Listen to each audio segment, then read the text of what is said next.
Hey, this is Leighton from Just Collect and Vintage Breaks. Today's video is about another really special collection that we just had the ability to purchase here in our offices at Just Collect in Millburn, New Jersey, just up the street from the world famous Millburn Deli. So Bill and his wife came in, and Bill has been a part-time DJ, believe it or not, for the last 20 plus years, and also a business owner for 29 years.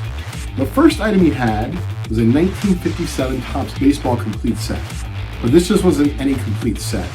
This was a set that he started collecting, yep, you guessed it, in 1957.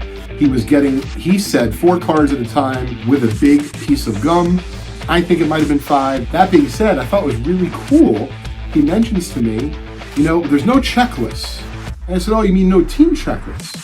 No, I wasn't talking about the team checklist. He was talking about, you know, numbers 1 through 407 in the 1957 Topps set.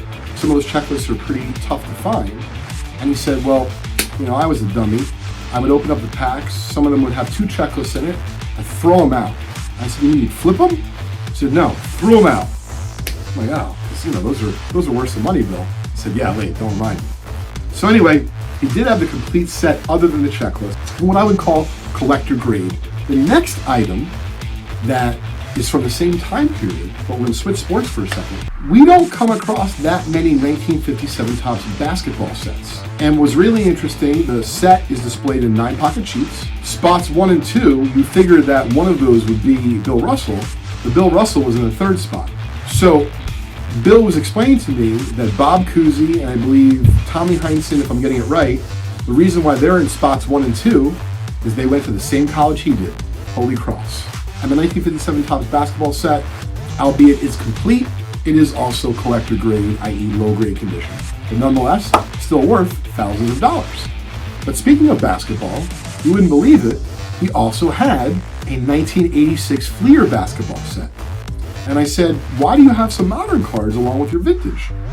And he remembers, he's a big sports fan, that back in the 1987 season, so 1986 Fleer basketball had been out for a little bit, he was following the sport.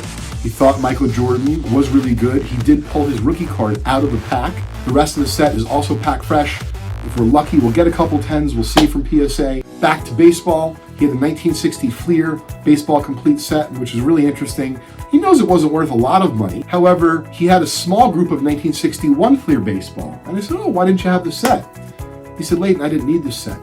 I only got the cards from 1961 Fleer baseball, who didn't have a card of the 1960 Fleer baseball set. I said, of course, Bill, why not? He had almost 250 1952 Topps baseball cards, all ungraded. No major guys like Mantle or Mays or Jackie, but a bunch of Hall of Famers like Early Wynn. And then for 1958 Topps baseball, no complete set, but a really solid starter set with Mantle, with the Maris rookie, hundreds of cards. There was also a 1954 Sports Illustrated magazine. So when it came time to talk turkey, he asked me to do a quick estimate. So we did all that. I made him an offer. Of course, everyone thinks that their cards are always, you know, mint or worth 6 times, you know, the amount. But we got through that. I explained to him very calmly why I believed his cards were worth what they were. And I told him to think about it if he would like. He did understand condition enough to realize that his cards weren't worth what he was hoping them to be worth.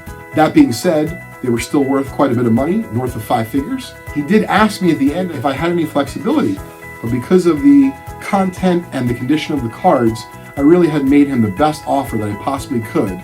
But I explained to him what I was willing to do, because he had said that this particular part of the collection came directly from his father, who's no longer with us. And so it was a 1954 Sports Illustrated, the first issue, you know, with the cards intact inside, and said, I'll tell you what I'll do for you, Bill. I'll round up the amount just ever so slightly, and I will give you back the Sports Illustrated if you'd like to keep it for posterity. We were able to reach a deal here in our central offices at Just Collect, and I hope you enjoyed today's video. If you did, please make sure that you like and subscribe to our channel, because we are putting out fairly regular content on the treasure hunting that I do, traveling all across our country looking for vintage sports cards.